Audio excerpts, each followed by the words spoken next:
Fresh out of university, Alan Mahon packed up a bag and went travelling.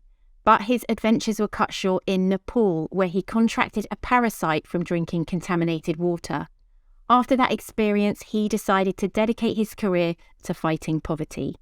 Now he's the co-founder of Brewgooder, a craft beer that uses its profits to support clean water projects in the developing world.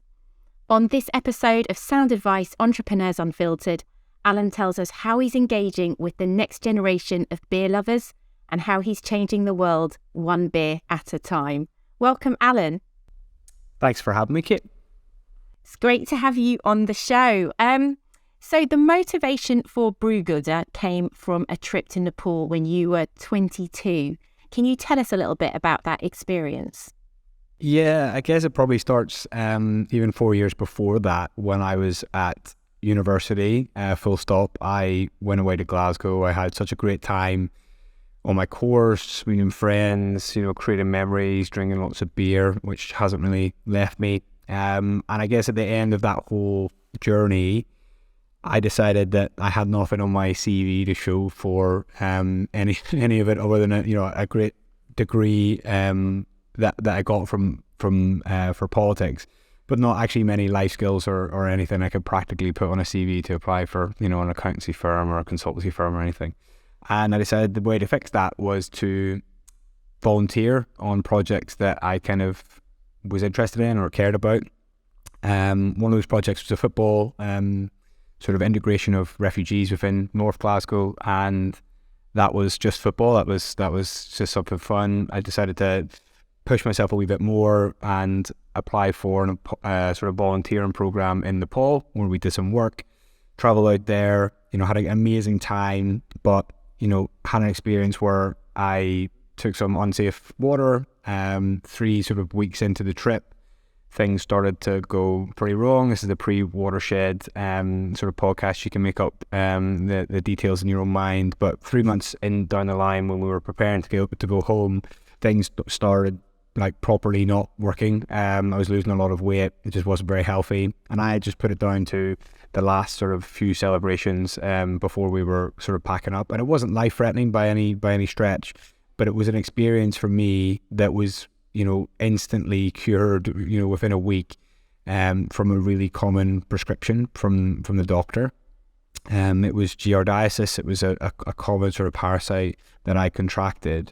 But for me, it was far too common, if you like, for people. The big thing that sort of stuck with me is the rates of stuff like child infant mortality as a result of unsafe water means that there are quite literally 1,000 kids who were born on the 30th of April 1990, which is the same day as myself. I never made it past their 5th birthday, but yet I had this whole amazing life and career ahead of me at the age of 22 that I thought actually I wanted to do something about that. And that sort of manifested itself initially as applying for government jobs to the Department for International Development, lots of different charities, and getting rejected from pretty much every single one of them.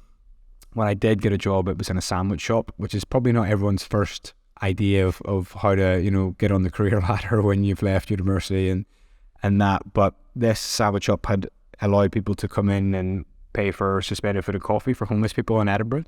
And that blew my mind. We built that. It's a charity called Social Bite. We built that into, a charity that actually quite literally builds houses for homeless people and for vulnerable people in rehab centres and things like that.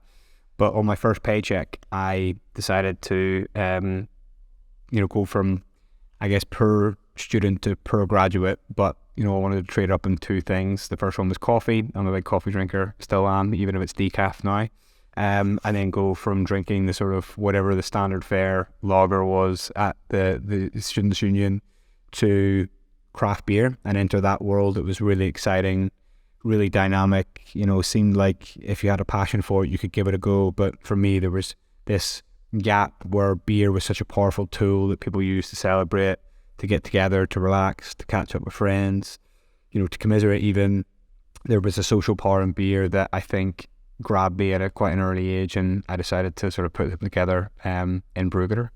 So Brewgooder itself sprang to life in 2016 with the Drink Beer, Give Water campaign.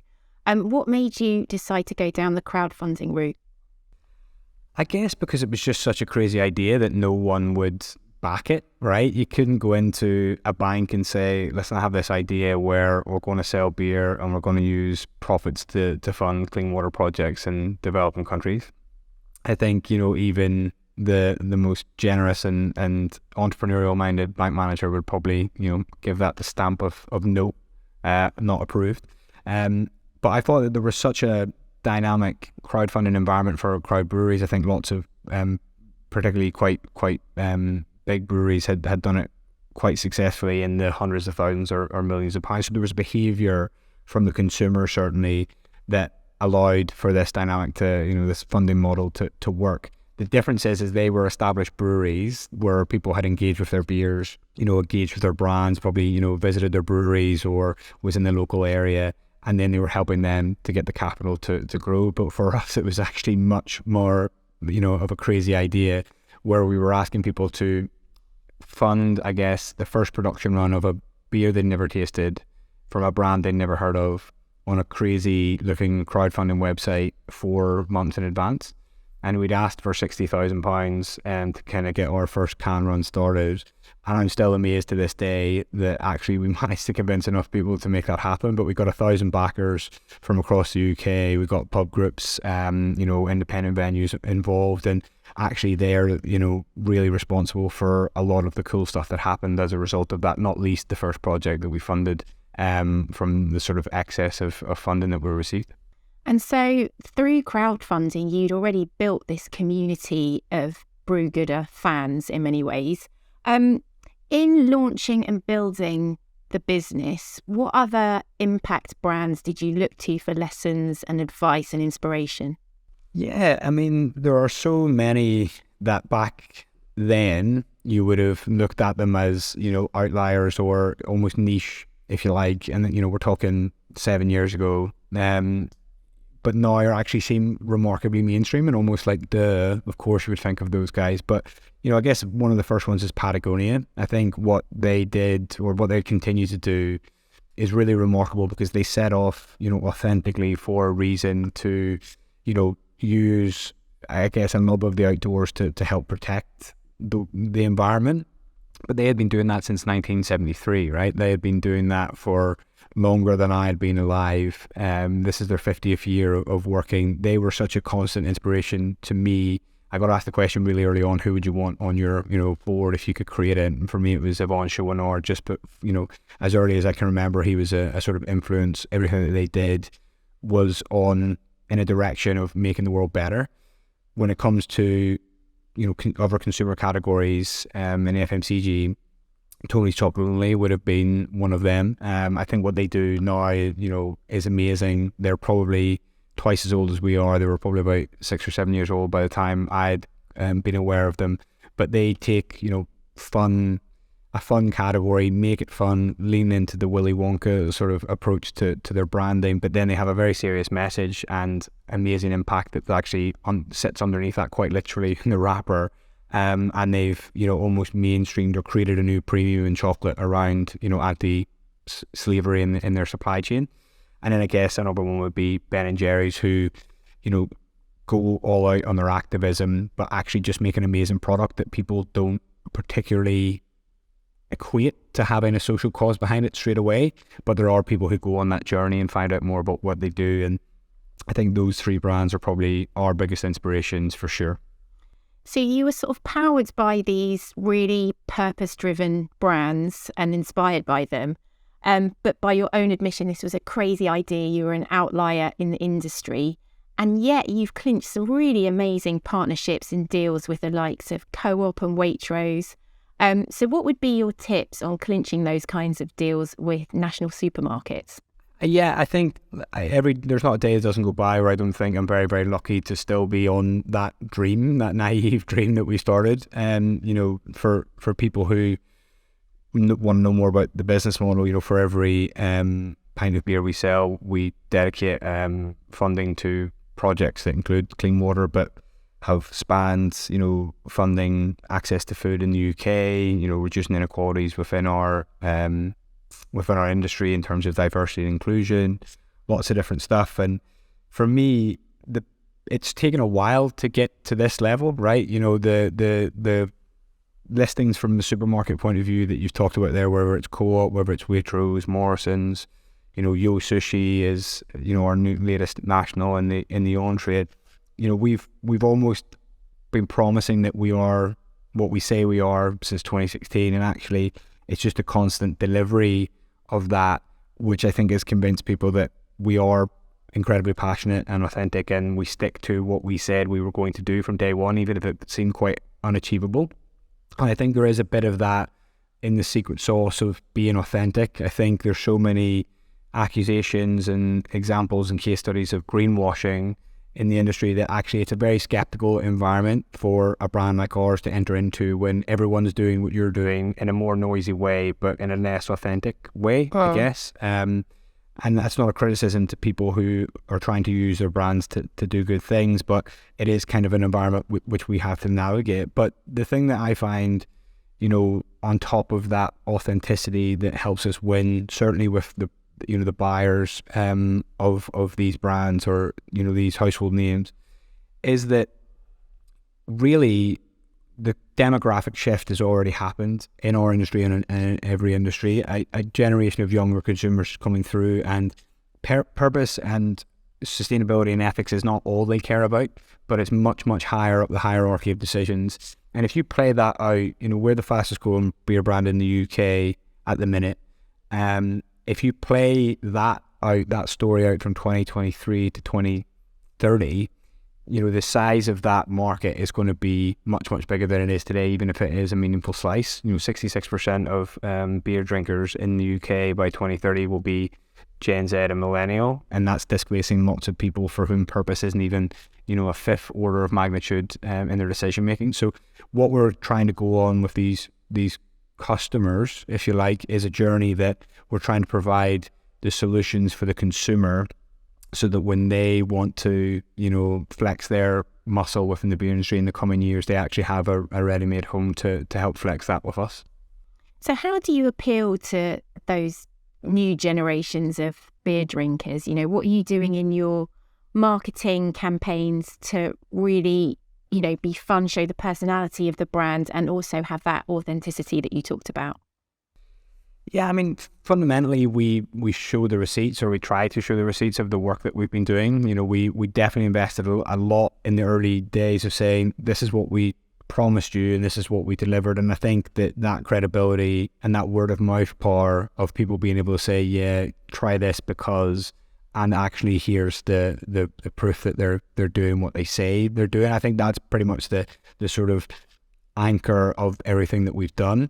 We're not a massive company in relative terms to the size of the beer industry, and our marketing budgets are pretty much the droppiest of the drops in the ocean for any multinational. But what we try to do is connect with the causes that people care about. So whether it's water, whether it's access to food in the UK, whether it's inequality, whether it's the environment, you know, we always try to curate what we think as people, because we're in this cohort. You know, I'm slightly to the older end of the cohort than most, but we, you know, what we think is credible, what we think is authentic, what we think the brand can do in terms of impact, we lean into that. And if it doesn't work, it doesn't mean we abandon it, but so far so good. We've picked causes, we've picked partners that actually, you know, do the right thing, and it's scalable. We have a very deliberate program of collaboration. You know, we collaborate with brands within the beer category. We collaborate with brands outside of the beer category, and brands that they are used to consuming from or buying from or seeing, you know, through their social media. So whether that's the likes of Passenger Clothing, who we've got our most recent collaboration out with, you know, these are other brands and other categories that give off the cues to that consumer to say, actually, this might be a brand that I want to explore within the beer category, and then obviously vice versa if they come to the collaboration with them. So I think that's probably the key thing, the sort of next level up. But long term has to be, you know, good quality product. You know, there's the term I mentioned already, greenwashing, where, you know, let's just say a beer brand or a chocolate brand or whatever, they have the sort of chocolate nailed down, and then they say, actually, let's start to add, you know, purpose or ethics or sustainability into this, and then they get accused of greenwashing. We laugh internally because we call it beer washing. We actually have to convince people that we are actually good at making beer. So like we've won loads of like great taste awards and medals for our beers, but actually we're really, really guilty of not telling that story enough. But what's really encouraging for me is that when we win a consumer, if we win it on, other things than purpose, we get the chance to actually cement a real relationship with them that's long term because of the sort of impact that happens. But you cannot build that relationship if you don't have a good quality product, and we're working towards hopefully having a best in class quality control, to improve our beers, to make sure that every taste experience is one that you want to come back to. Because if you don't have that, then no matter how good your intentions are from an impact point of view, you're never going to achieve your goals because you're never going to sell enough beer to sustain it. And is the dream to partner with one of those brands you talked about earlier that you really admire? I mean, Tony's and Brewgooder would be like the dream partnership, beer and chocolate. Well, you said it. Yeah, I think so. I mean, I would love to find a way, with any of those brands that we discussed, to find a way to collaborate with them, whether it's on a product level, whether it's any other campaign. And I think that increasingly they're the elder statesmen of our sort of impact space, if you like. They're the impact leaders and all the other stuff. And we have a long way to go to be, I guess, credible partners for them. But I think, we would never do it if there wasn't an authentic reason to do it. It wouldn't simply just be a way to market it ourselves or to try and reach into other consumers. We do definitely believe the same things that Tony's or Ben & Jerry's or Patagonia believe. And I think there are definitely ways that we can make the consumer understand the collaboration isn't just because, you guys are quite similar. It's actually you share these same values and actually you're trying to work in the same direction for, a better world or a better inhabitable planet or a more equal world, which I think is something that is definitely shared by the guys at Tony's Chocolate Only. And you talked about being a small business. Obviously, you don't have the deep pockets of some of your competitors. So how did you fare during the pandemic? I know you said it decimated the industry, but it gave you the kick up the arse you needed to refocus and rebrand. Can you talk about some of the changes you made to the business as a result of the pandemic? Yeah, I mean, I'll tell you a little story, which I just think it just shows you the two different trajectories that we could have gone on. In 2019, we launched a collaboration platform that was going to take place over one weekend. We wanted to get 100 breweries signed up from mostly the UK and some other places. And we wanted to raise, 100 grand, 200 grand to invest in clean water projects in Malawi in particular, because that's where we were doing a lot of work at the time. And we actually got 250 breweries from 24 different countries, from Vancouver to Sydney, from, I think, Hong Kong to, I think, Rio de Janeiro. And we were gearing up for this amazing funding platform, which was going to raise 250 grand. And actually, we were drifting off more in the charity direction, that we were a fundraiser for our causes rather than a sort of product-based brand. And the date that we had set for that collaboration campaign was the 20th of March, 2020. And I don't know how good your memory is, but everyone does that.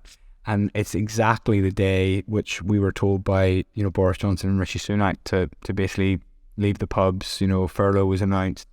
And, there was that drip of Denmark closing down and losing 6 breweries or whatever, that we had to take the decision to say, actually, guys, this is not a safe thing to do. It was called the Global Gathering. Can you imagine a more inappropriately named, platform than that during that time? And that was on the Friday. And my sort of colleague, James, one of the co-founders, he phoned me up basically as that announcement was being made. And we had, at the time, a warehouse full of our original clean water lager brand, 4-packs, that we just did not know where they were going to go because of the industry and just the world was kind of collapsing. And James said, listen, wouldn't it be amazing if we just went down in a blaze of glory and we allowed people on our website to come on and register as NHS workers with their NHS domain to sign up for a pack of beers that we could send to them if other people paid for the beer and the postage it cost. And then we could let them write a little letter or a note that says, thank you for all your hard work. Because at that time, I mean, these were literally holding up civilization and we're the front line of absolutely everything. And we called it One on Us. And that was, on the Friday, within the Monday, that campaign had launched.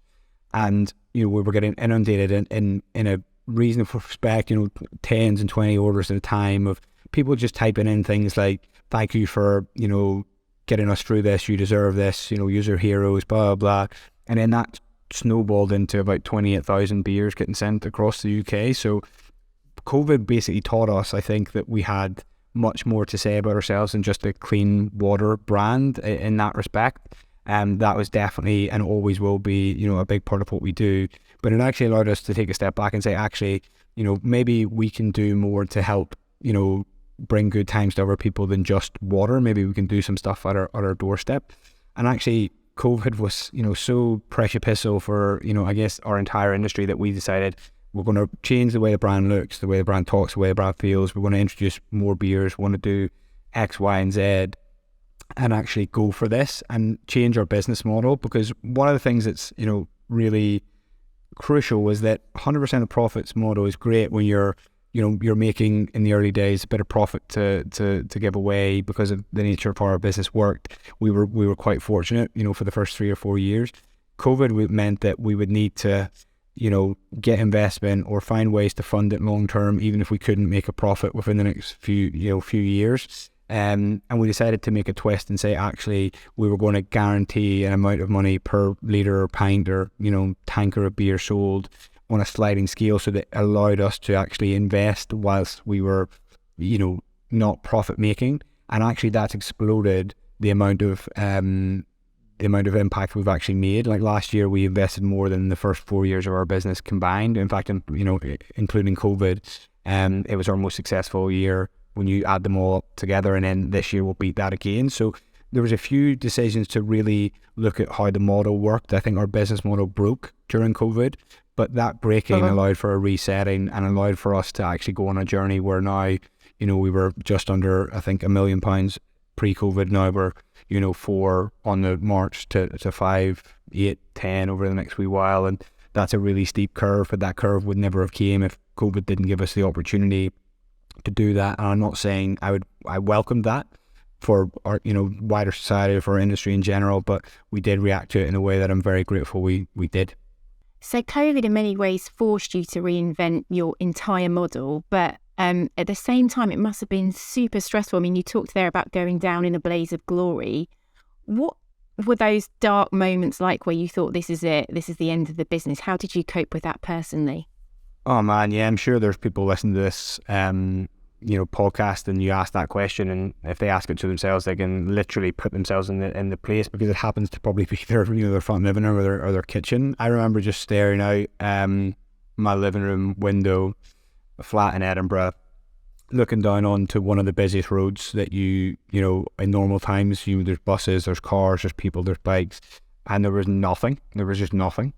And I remember talking to James and just being like, this could all be over really, really soon if we don't get our act together or be cautious. Or whenever there was 4 of us in the business at that time, some part-time, we didn't even entertain furlough, because if we allowed people to go on furlough, we don't want to do the work. And it was scary, it definitely was scary, but we weren't the only ones who were scared. And I just think that a few lucky breaks or decisions that came our way allowed us to persevere.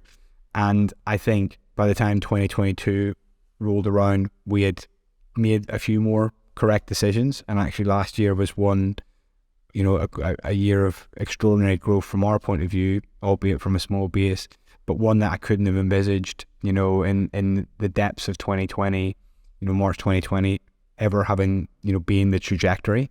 So yeah, even now, if I wasn't amazed by the sort of hand of divine intervention that happened during the crowdfunding in 2016, I'm definitely grateful for whatever hand intervened, in early 2020 to make sure that we didn't just, because it could have been easier to give up. It really could have been, and no one would have blamed us, I don't think. But we stuck in it, and yeah, hopefully we've got a few more years in us left.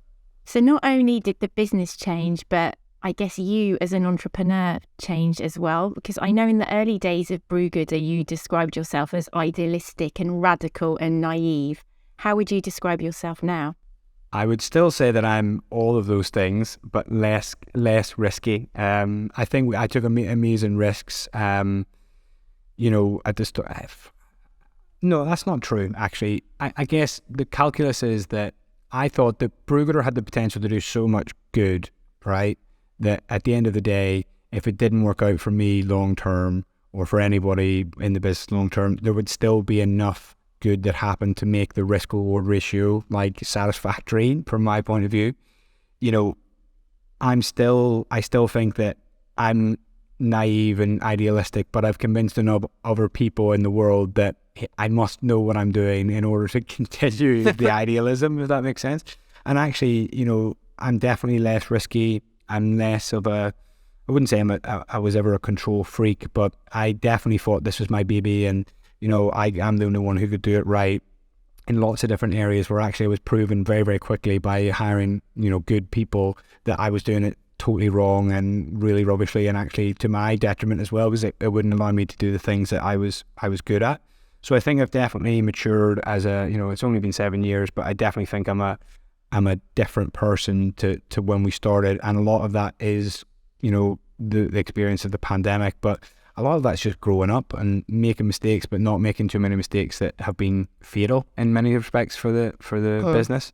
And I hope, I would love to, we've got a vision until 2030 about what we want to achieve, and that will put me at, 40 years old, and hopefully I'll still be naive. But yeah, hopefully I'll be a bit less risky and have a lot more people around me to make the better decisions than I could have made as my 25-year-old self. But I always say I'm really grateful to me as a 25-year-old for not even having the sense to have a decent business model. Like just, throwing myself in there, like jumping in the pool. It was ice cold, but, I got used to it. And actually the benefit now is that, we've had the ability to be on this journey for 7 years, which I'm super grateful for. You're used to the varying temperatures. Yeah, exactly. Still icy cold. It's still cold, but yeah, we'll get hot tub level by 2030, I'm sure. You talked there about bringing in really good people. What made you hire a chair earlier this year? Yeah, I mean, actually, the step before that was we hired a managing director. It literally, we had 2 founders in the business and we had nothing else. And the simple thing would have been to hire junior members of staff. But I actually said, we need to get somebody in here that knows what they're doing. I hired a guy, Damon Swarbrick. And I used to think I had high energy levels and productivity levels, but this guy just came from 20 years in the highest levels of the industry and just completely transformed us. He was like it was like taking it and applying it in the real world in a very, very different way. And then he built his team out subsequently from that, and every layer of experience that was added just made my life so much better, James' life so much better, and everyone who worked in the business so much better. And actually the business started to grow effectively exponentially. And that taught me that actually one of the superpowers you can have as an entrepreneur or a founder or leader of a business is the self-awareness of actually seeing that you're some things you're very good at. So construct your business around you, letting you do that, and then actually putting in the building blocks of success where other people can deliver in their areas of specialism. And I was the chair of our of the company in a sort of standing way. Really, I thought it would be amazing if you got somebody who was right at the top of the industry, C-suite level in the beer industry, and allowed them to bring their perspective, bring their energy, bring their expertise, bring their network intelligence, which I think is something in business that's really underrated. But if you have the ability to navigate networks of people, you'll find people that will help you. And we identified very early, well, I'd say about a year ago, a guy called Andy Cray, who was the former chief strategy officer for Molson Coors for EMEA and APAC. I mean, this guy's, he's a big cheese, right? Like he's top of the tree. And I thought, maybe he won't be so far away from the sort of stuff that we're doing that he won't get it. because everyone at a certain level thinks that Brewgooder is about giving back when it's not. It's about paying forward. It's actually about a journey. It's actually potentially, an international brand if it's nurtured the right way, if it grows the right way, if it makes the right strategic decisions. And Andy grasped that really, really quickly. And he's actually brought just a completely different, skill set to the business where, I know that if he's representing Brewgooder in any conversations, he can do it just as well as me, if not better, because he knows how to speak speak the language of beer. And yeah, we were also doing the same thing on the Brewgooder Foundation side, which is the sort of charity vehicle that we have for funding projects. We've recently appointed Helen Thompson, who used to be the managing director for Tom's, the footwear brand, who actually I should give a massive shout out to as being an inspiration to me in the early days as well. But she has joined and from that impact making brand standpoint. And actually, these are two really heavyweights that are actually trying to make your dream a reality. And it's quite a humbling experience that people can do that. And I just love being around people who give me the energy to go on to the next level, or to think that those naive things that I think are just pipe dreams, they actually can plot out a way to say, actually, no, we can make this a reality. And that's been awesome. And when is the right time to bring in those kinds of experts? If you were talking to another business owner, what would be your advice on when to bring in those heavyweights? I guess, listen, it's idiosyncratic, right? You'll know yourself when the time is right versus me saying it's, after 2.5 years, or it's at 4 million quid or whatever it is. For me, entrepreneurship is always about energy. You need quite literally to be surrounded by people who give you energy, or by projects that give you energy. And energy is in short supply in this world. Just think about your day. I used to be quite literally addicted to caffeine, because that gave me, when I wasn't feeling the energy, that gave me a little bit of the pseudo energy to go there. When you're constantly needing to recharge, or you're not getting that energy, you need to bring in something fresh. Now that could be a new look and feel, a new product, but often new people who've done that before. And if you think that you're hitting a wall, I think the best thing you can do is to try and talk to someone about it, and can their experiences unlock bits in you, and actually would they not be also quite motivated to help you solve those problems? So I think it will definitely be, up to each individual business owner or founder or entrepreneur to decide when is the right time. But I don't think there's too early a time to ask for that help and to cultivate those networks and to move in that direction. Because every time we've done it recently, I felt that it's been like a sort of leveling up of what we do. So those heavy weights are the equivalent of your caffeine fix? Yes, they're like a cafetiere worth in a shot. For sure. I've given up the coffee, or the caffeine at least. And if anyone out there on the podcast makes the world's best decaf coffee, you should definitely give me a shout. Yes, absolutely. And Alan, just to finish off, can you tell us a little bit about the impact that Brewgooder has had so far and your vision for 2030? Yeah, so our vision for 2030 is, to improve and empower the lives of 1 million people by 2030. And that sounds like a grandiose, what does that mean? It means for us to reduce the barriers to living a good life. That, the fundamental one of those is water, but there are many, and water is a solvable problem, right? We solved it for 2/3 of the world. Why can't we solve it for the other third, or even the other sixth within that 2030 horizon?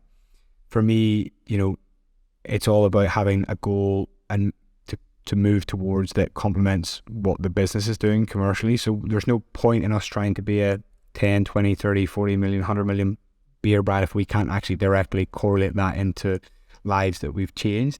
And we've been really fortunate in the past 7 years. We've worked with awesome partners. Charity Water is definitely one of them. Most recently, One Foundation, lots of different folk.